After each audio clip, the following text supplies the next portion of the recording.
काम वाली बाई चाहिए ही क्यों तुम्हें? तुम्हारी सास है ना, अच्छी भली तो है दिखने में। जब तक काम करवाना है तब तक उनसे घर का सारा काम करवाओ और जब ज़रूरत ख़त्म हो जाए तो चलता करना उन्हें यहाँ से। अरे वाह संध्या, तुम्हें तो बहुत अच्छी काम वाली बाई मिली है। हमारे लिए भी एक ऐसी ही काम वाली ढूंढ दो। बहू, मैं तुम्हारी सास हूँ, कोई काम वाली बाई नहीं। तुमने अपने दोस्तों को नहीं बताया तो सोचा मैं ही बता दूँ। अपने बेटे और बहू से इतना अपमानित होने के बाद सास ने उन्हें एक ऐसा सबक सिखाया कि वो मरते दम तक नहीं भूलेंगे। सुचित्रा जी ने एक ऐसा फैसला लिया जिसे सुनकर उनके बेटे और बहू के पैरों के नीचे से तो ज़मीन ही निकल गई। उनका दिन का चैन, रातों की नींद उड़ गई थी। आखिर ऐसा क्या हुआ था, ये जानने के लिए आपको कहानी को पूरा सुनना होगा। अरे माँ, आप तो जानती ही हैं, कुछ दिनों में हमारा बच्चा इस दुनिया में आने वाला है और इसी समय हमारी फुल टाइम मेड भी अपने गांव चली गई है।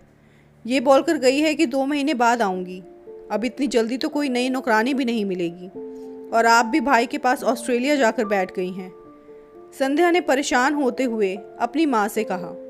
तो माँ बोली, अरे तो इसमें इतना परेशान होने वाली क्या बात है? कोई नई नौकरानी ढूंढने की ज़रूरत नहीं है तुझे। तेरी सासू माँ है ना, वो किस दिन काम आएगी? भली चंगी तो है अभी समधन जी, और फिर तू उन्हें दादी बनाने जा रही है। इतना तो कर ही सकती है ना वो तुम्हारे लिए। जब तक ज़रूरत हो तब तक काम करवाना और फिर उन्हें चलता कर देना। अपनी माँ की इन बातों को सुनकर संध्या की आंखों में चमक आ गई। माँ, ये तो बहुत अच्छा आइडिया दिया तुमने। शाम को जब उसका पति घर आया तो संध्या मायूसी का मुखौटा लगाए उसे चाय देने लगी। अरे संध्या, क्या हुआ, उदास क्यों हो? मैं सोच रही थी कि आपकी माँ और बाबूजी को कुछ समय के लिए यहाँ बुला लेते हैं, लेकिन क्या? लेकिन पिछली बार जो हुआ उसकी वजह से सासू माँ नाराज़ तो नहीं होंगी? अरे नहीं, मैं अपनी माँ बाबूजी को अच्छे से जानता हूँ। हमारे बुलाते ही वो दौड़े चले आएंगे। अजय सुनते हो, आज सूरज का फ़ोन आया था। सुचित्रा जी ने चहकते हुए कहा। तो शशिकांत जी की तो जैसे खुशी का ठिकाना ही नहीं रहा। अच्छा, इतने दिनों बाद चलो याद तो किया उसने। क्या कह रहा था, सब ठीक तो है ना वहाँ? दरअसल बहू की डिलीवरी का समय पास आ रहा है ना, तो अपने घर बुला रहा था हम दोनों को। बेटे से बात करके तो सुचित्रा जी की खुशियाँ 7वें आसमान पर थी, लेकिन अचानक ही सुचित्रा जी पिछली बातों को याद करके उदास हो गई। दरअसल 1 वर्ष पहले सुचित्रा जी और शशिकांत जी अपने बेटे बहू के घर कुछ दिन बिताने के लिए गए थे। उनकी बहू संध्या जान चुकी थी कि उसकी सास बिल्कुल सीधी सादी है, तो उसने इस बात का फ़ायदा उठाना शुरू कर दिया। सारा दिन बिजी रहने का बहाना करती और सारा काम अपनी सास सुचित्रा जी पर ही डाल देती थी। ये देखकर शशिकांत जी को अच्छा नहीं लगा, तो बहू से बोले, बहू तुम्हारी सास की उम्र हो गई है, वो भी अब थक जाती है, थोड़ा सा काम तुम भी करवा दिया करो। इतना कहने की देर थी कि बहू ने तो हंगामा खड़ा कर दिया और अपनी सास ससुर को खूब खरी खोटी सुनाई। सुचित्रा जी और शशिकांत जी चुपचाप खड़े अपमान सहन करते रहे और सूरज अपनी पत्नी के सामने कुछ बोल ही ना सका। सुचित्रा जी और शशिकांत जी अपने सम्मान की रक्षा करते हुए अपने घर वापस आ गए। सुचित्रा जी पिछली यादों में खोई थी। इतने में शशिकांत जी बोले, अरे सुचित्रा, किन बातों में खो गई तुम भी? अभी तक सोच ही रही हो? जल्दी से सामान पैक करो। शशिकांत जी ने अपनी पत्नी सुचित्रा से कहा, तुम तो जानती हो सूरज की शादी को 5 साल हो गए हैं और कितने सालों बाद अब जाकर हमारे बेटे के घर खुशियाँ आई हैं। जी ठीक है, मैं ज़रा सोनिया को बोल कर आती हूँ कि हम कुछ दिनों के लिए अपने बेटे के घर जा रहे हैं। दरअसल शशिकांत जी और सुचित्रा जी ने अपने घर का एक हिस्सा किराए पर दिया हुआ था, जहाँ सोनिया और राजीव अपने प्यारे से बेटे गोलू के साथ रहते थे। वो दोनों घर पर ही टिफ़िन सर्विस का काम करते थे। पास में ही गर्ल्स हॉस्टल था, तो उनका धंधा भी अच्छा चल रहा था। कुछ ही सालों में सुचित्रा जी और सोनिया का एक दूसरे के साथ खास लगाव हो गया था। सोनिया के बेटे गोलू को तो सुचित्रा जी उसकी सगी दादी से भी ज़्यादा प्यार करती थी। अरे सोनिया, ओ सोनिया, सुचित्रा जी ने आवाज़ लगाई। जी आंटी जी। सोनिया रसोई घर से बाहर आई। अरे सोनिया, एक खुशखबरी है, मैं जल्दी ही दादी बनने वाली हूँ। अरे वाह, ये तो बहुत खुशी की बात है। सुचित्रा जी की खुशी में शामिल होते हुए सोनिया बोली।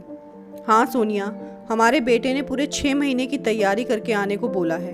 अभी तो सारी पैकिंग पड़ी है, तुम अपने टिफ़िन का काम ख़त्म करके मेरी मदद करने आ जाना। सुचित्रा जी बोली। तो इतने में राजीव की आवाज़ आई, सोनिया टिफ़िन का काम मैं संभाल लूँगा, तुम जाओ आंटी की मदद करो। सोनिया ने सुचित्रा जी की पैकिंग करने में मदद की और उनके साथ मिलकर उनकी बहू के लिए गोंद के लड्डू भी बनवा दिए। जाने से पहले रास्ते के लिए एक टिफ़िन भी पैक करके दे दिया।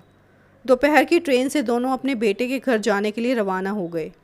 सूरज भी उन्हें स्टेशन से कार में बैठाकर घर ले गया। जैसे ही घर पहुंचे तो बहू से मिलकर सुचित्रा जी और शशिकांत जी ने सारे मन मुटाव भुलाकर उसे ढेरों आशीर्वाद भी दिए। सुचित्रा जी ने घर पहुंचते ही घर के सारे कामों की जिम्मेदारी ले ली। सारा घर जो काम वाली बाई की अनुपस्थिति में बिखरा हुआ था, सुचित्रा जी ने आते ही बड़ी कुशलता के साथ सुव्यवस्थित कर दिया। रोज़ अपनी बहू को सुपाच्य और पौष्टिक खाना बनाकर खिलाती थी। बहू की बातों में तो जैसे मिश्री ही खुल गई थी। सारा दिन माजी माजी करके उनसे अपने सारे काम करवा लेती थी। पूरे समय पर संध्या ने बच्ची को जन्म दिया। दादा दादी के तो जैसे पाँव ही ज़मीन पर नहीं लग रहे थे। अजी ये तो बिल्कुल मुझ पर गई है। सुचित्रा जी पोती को देखते हुए बोली। जी नहीं, मेरी पोती के नैन नक्श तो बिल्कुल मेरे जैसे हैं। अरे इसने तो मुझे गीला कर दिया। शशिकांत जी बच्ची को सुचित्रा जी को देते हुए बोले। सभी लोग ठहाके लगाकर हंसने लगे। बच्ची होने के बाद सुचित्रा जी ने बहू की खूब सेवा की। बच्ची का ख्याल रखना, रसोई घर का काम और बहू के लिए अलग से खाना पकाना। सुचित्रा जी की उम्र हो चुकी थी, लेकिन फिर भी बहू को कोई तकलीफ ना हो ये सोचकर हर समय उसकी सेवा में हाजिर रहती थी। उनके घुटनों में भी दर्द रहता था। इसके बावजूद सुचित्रा जी सारा काम बड़ी कुशलता के साथ कर रही थी। शशिकांत जी भी घर के कामों में उनका हाथ बटाते थे। देखते ही देखते 2 महीने बीत गए। बच्चे के लाड प्यार में सुचित्रा जी और शशिकांत जी का समय कैसे बीता पता ही नहीं चला। धीरे धीरे बच्ची को भी अपने दादा दादी के हाथों की पहचान हो गई थी। ये बात संध्या को खटकने लगी। कुछ दिनों के बाद संध्या की काम वाली बाई भी अपने गांव से लौट आई। सुचित्रा जी के मना करने पर भी उसने ये दलील देते हुए उसे काम पर बुला लिया कि माँ जी दिन भर काम करके और बच्ची को संभाल कर थक जाती हैं। एक दिन जब सुचित्रा जी बच्ची को चम्मच से दूध पिला रही थी तो बच्ची ने थोड़ी खांसी करते हुए उल्टी कर दी। बस फिर क्या था, संध्या को तो जैसे बहाना मिल गया अपनी सासू माँ पर कटाक्ष करने का। संध्या और सूरज ने बच्चे की सारी जिम्मेदारी आया को दे दी, लेकिन सुचित्रा जी का मोह तो बच्ची में ही अटका हुआ था। इसीलिए ममता से विवश होकर कभी कभी बच्ची को उठा लेती थी। एक दिन जब दोनों बेटा बहू बाहर गए तो बच्ची को आया को देकर गए। बच्ची लगातार रोए जा रही थी। आया उसे चुप कराने की कोशिश करती, लेकिन बच्ची का रोना बंद नहीं हो रहा था। सुचित्रा जी से बच्चे का रोना देखा नहीं गया और आया के हाथ से बच्ची को ले लिया और उसकी नाभि पर घी लगाने लगी। बच्ची चुप हो गई और दादी का स्पर्श पाकर मुस्कुरा दी। कुछ देर में जब बेटा बहू वापस आए तो आया ने उनके कान भर दिए। मैडम, जब मेरी ज़रूरत ही नहीं थी तो मुझे काम पर रखा ही क्यों? आपकी सास तो मुझे बच्ची को छूने भी नहीं देती, मुझसे झट से छीन लिया। अब मैं आपके घर काम नहीं करूँगी। दोनों पति पत्नी सुचित्रा जी पर ही बरस पड़े और आया को मनाने लगे। सुचित्रा जी और शशिकांत जी अपमान का घूंट पीकर रह गए। करते भी क्या, बच्चे के मुंह में बेटे बहू का घर भी तो छोड़ना नहीं चाहते थे। सुचित्रा जी कमरे में जाकर आंसू बहाने लगी और मन ही मन सोचने लगी, बहू तो पराए घर से आई थी, लेकिन बेटा तो अपना ही था। अब तो शर्म आती है मुझे उसे अपना बेटा कहते हुए। अब तो ये हाल हो गया था कि सारा दिन बैठकर बच्ची को आया संभालने लगी और बहू अपनी माँ के साथ फ़ोन पर बतियाती रहती और सुचित्रा जी पर रसोई घर के सारे काम की जिम्मेदारी आ गई। यहाँ तक कि आया का खाना भी उन्हें ही बनाना पड़ता था और शशिकांत जी अपनी पत्नी की ये हालत देखकर मन ही मन घुटते रहते। एक दिन बहू संध्या ने अपनी सासू माँ से कहा, मम्मी जी, मेरी कुछ सहेलियाँ घर पर आ रही हैं तो उनके लिए कुछ स्नैक्स का इंतज़ाम कर देना और चाय कॉफ़ी भी बना देना। शाम को जब बहू की सहेलियाँ घर आई तो पूरे आदर सम्मान के साथ सुचित्रा जी ने उन्हें बिठाया और अपने हाथों से लजीज स्नैक्स बनाकर खिलाए। उनकी खूब आप भगत की और रसोई घर में जाकर बर्तन साफ करने लगी। लेकिन अचानक उन्होंने जो सुना उन्हें अपने कानों पर यकीन नहीं हुआ। बहू की सहेलियां उसे कह रही थी कि संध्या, तुझे काम वाली बाई तो बहुत अच्छी मिली है, इतना लजीज खाना बनाती है, कितनी पगार लेती है, हमारे लिए भी ऐसी काम वाली बाई ढूंढ दे। ऐसा सुनकर संध्या हंस पड़ी, लेकिन उससे इतना भी ना कहा गया कि ये नौकरानी नहीं बल्कि उसकी सासू माँ है। थोड़ी देर बाद सुचित्रा जी अपने हाथ धोकर अंदर आई और सबके साथ बैठ गई। बहू की सहेलियां हैरान रह गई तो सुचित्रा जी बोली, आप लोगों की जानकारी के लिए बता दूं कि मैं कोई नौकरानी नहीं बल्कि आपकी सहेली की सास हूँ। आपकी सहेली ने आपको नहीं बताया तो सोचा मैं ही बता दूँ। सारी सहेलियाँ चौंक गई और हैरानी से संध्या की तरफ देखने लगी। सुचित्रा जी बोली, बहू, माना कि घर में नौकरानी रखना तुम्हारे लिए स्टेटस सिंबल है, लेकिन अपनी ही सास को नौकरानी करार दे देना कहाँ का स्टेटस है। बहू की भौहें तन गई। उस समय तो वो चुप रही, लेकिन अपनी सहेलियों के जाने के बाद उसने हंगामा खड़ा कर दिया। माँ पिताजी के लिए हैरानी की बात तो ये थी कि उनका अपना बेटा भी उनका पक्ष नहीं समझ पाया। माँ, इतनी छोटी सी बात का पतंगड़ बनाने की क्या ज़रूरत थी आपको? शशिकांत जी, जो आज तक अपने बच्चों के मोह की वजह से अपना मुंह बंद किए बैठे थे, आज अपना धीरज खो बैठे। छोटी सी बात, तुम्हारी माँ को यहाँ नौकरानी की संज्ञा दे दी गई और तुम्हें ये छोटी सी बात लगती है। माफ़ करना बेटा, आज तक हम सब कुछ चुपचाप सहन करते रहे थे, पर अब नहीं। अब पानी सिर से ऊपर जा चुका है। अब यदि हम दोनों इस घर में एक पल के लिए भी रुके तो ये मेरी पत्नी का अपमान होगा। ये कहते हुए शशिकांत जी अपनी पत्नी के साथ सामान पैक करवाने लगे। ये सोचकर कि कहीं बच्ची का मोह उन्हें रोक ना ले, उसे दूर से ही देखकर निकल गए। जिस बहू की उन्होंने इतने महीने सेवा की थी, उसी बहू ने बेइज्जती का इनाम देकर उन्हें घर से रवाना कर दिया और उनके अपने बेटे ने उन्हें रोका तक नहीं। शशिकांत जी और सुचित्रा जी पहली ट्रेन पकड़कर घर वापस लौट आए। रह रहकर एक ही प्रश्न दोनों को परेशान कर रहा था कि उम्र के इस पड़ाव में जब बच्चों की सबसे ज़्यादा ज़रूरत होती है, ऐसे में वो अकेले कैसे गुजारा करेंगे। मकान के किराए के अलावा और कोई कमाई का साधन भी तो नहीं था उनके पास, और सारी जमा पूंजी उन्होंने अपने बेटे की पढ़ाई पर और उसे सेटल करने में खर्च कर दी थी। शशिकांत जी को तो दिल ही दिल में ये बात खाए जा रही थी। घर पहुंचते ही जैसे ही घंटी बजाई, सोनिया और राजीव के बाहर आने से पहले ही गोलू बाहर आ गया। अरे दादा दादी, आ गए आप कहाँ गए थे हमें छोड़कर? सोनिया ने दरवाज़ा खोला तो उन दोनों ने गोलू को अपने गले से लगा लिया। उधर सोनिया के चेहरे पर उन्हें देखकर खुशी और हैरानी के मिश्रित भाव थे। वो समझ नहीं पा रही थी कि अंकल आंटी तो 6 महीने का कह कर गए थे, इतनी जल्दी वापस कैसे आ गए, वो भी सारा सामान लेकर। लेकिन जल्दी ही उनके चेहरे के भाव देखकर वो सारा मामला समझ गई। अंकल आंटी, हाथ मुंह धोकर फ्रेश हो जाइए, मैं आपके लिए चाय नाश्ता बनाकर ले आती हूँ, सोनिया ने कहा। तो सुचित्रा जी की आंखें नम हो गई। जैसे ही अपने कमरे का दरवाज़ा खोला तो सुचित्रा जी को अपना आशियाना पाकर संतोष हुआ, लेकिन शशिकांत जी के दिमाग में रह रहकर वही बातें गूंज रही थी। जैसे ही अपने कमरे में कदम रखने लगे, उन्हें अचानक दिल में दर्द शुरू हुआ। इससे पहले सुचित्रा जी उन्हें संभालती, वो निढाल गिर चुके थे। सुचित्रा जी की आवाज़ सुनकर सोनिया और राजीव आ गए, लेकिन तब तक शशिकांत जी निष्प्राण हो चुके थे। सुचित्रा जी पर तो जैसे दुखों का पहाड़ टूट पड़ा। सोनिया और राजीव ने उन्हें जैसे तैसे संभाला। बेटे बहू को खबर दी तो दोनों अंतिम संस्कार की लोकाचारी निभाकर चले गए। अपनी माँ का हाल चाल तक जानने की जहमत नहीं उठाई दोनों ने, लेकिन किराएदारों ने उन्हें हर कदम पर सहारा दिया। धीरे धीरे समय बीतने लगा और सुचित्रा जी की हालत भी कुछ सामान्य होने लगी। एक दिन सोनिया और राजीव का बेटा गोलू कुछ बीमार पड़ गया तो उसे दिन भर हॉस्पिटल में एडमिट रखना पड़ा। सुचित्रा जी को तो वैसे भी खाना बनाने का शौक था, तो सोनिया की अनुपस्थिति में सुचित्रा जी ने टिफ़िन का सारा काम संभाल लिया। सभी ग्राहकों को उनका खाना बहुत पसंद आया और हॉस्टल की लड़कियां तो उनके खाने की दीवानी हो गई। उस समय सुचित्रा जी को अचानक पता चला कि उनके किराएदार राजीव और सोनिया ने अब अपना मकान खरीद लिया है और वहीं पर वो दोनों अपना रेस्टोरेंट खोलने वाले हैं। दरअसल उन्होंने ये मकान 2 महीने पहले ही खरीदा था, लेकिन अंकल के जाने के बाद वो आंटी को अकेला नहीं छोड़ना चाहते थे। इसीलिए आंटी को संभालने के लिए उन्होंने अपना गृह प्रवेश कुछ समय के लिए टाल दिया। ये बात जानकर सुचित्रा जी भाव विभोर हो गई। फिर अपने आप को संभालते हुए सोनिया के पास गई और उसे बधाई देते हुए गले से लगा लिया। बेटा, मेरा इतना भी ख्याल मत रखिए कि मैं तुम लोगों को जाने ही ना दूँ। सुचित्रा जी ने सोनिया को आश्वासन दिया कि वो बिल्कुल ठीक है और सारी तैयारियां करवाकर उन्हें भारी दिल से विदा किया।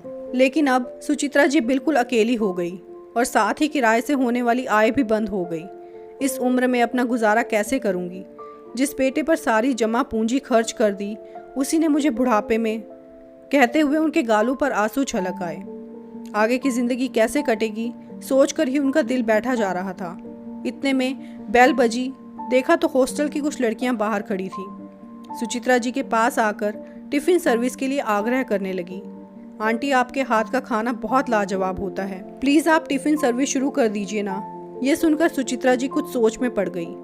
अंदर आकर अपने पति की तस्वीर के सामने खड़ी होकर बोली, जी ये कैसे संभव है, इस उम्र में नया काम कैसे शुरू करूं? लेकिन इसमें हर्ज ही क्या है?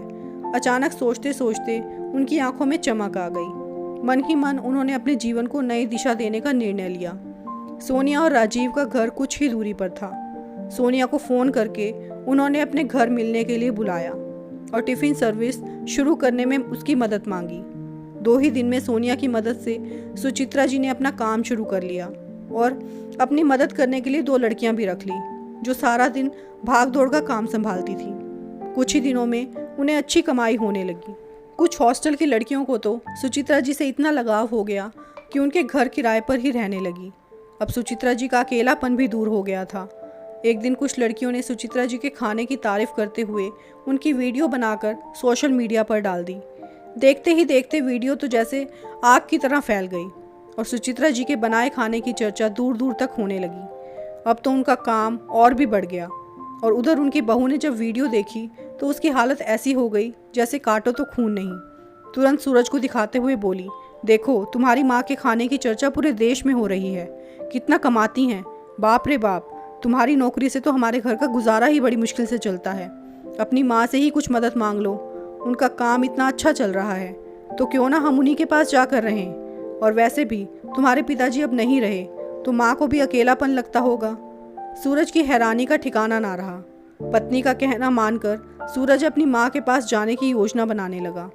अगले ही दिन दोनों अपनी बेटी के साथ सुचित्रा जी के घर पहुँच गए और वहाँ का दृश्य देखकर बहू की तो आंखें फटी की फटी रह गई। वहाँ तो जैसे मेला सा लगा हुआ था, सारी तरफ चहल पहल थी। मीडिया वाले माँ जी का इंटरव्यू ले रहे थे। ये देखकर दोनों पति पत्नी थोड़ी देर के लिए अलग से खड़े हो गए। अपने आप को आज वो अपने ही घर में उपेक्षित सा महसूस कर रहे थे। सुचित्रा जी ने तो उन्हें बहुत पहले ही देख लिया था, लेकिन फिर भी उन्हें नज़रअंदाज करके अपने काम में लगी रही।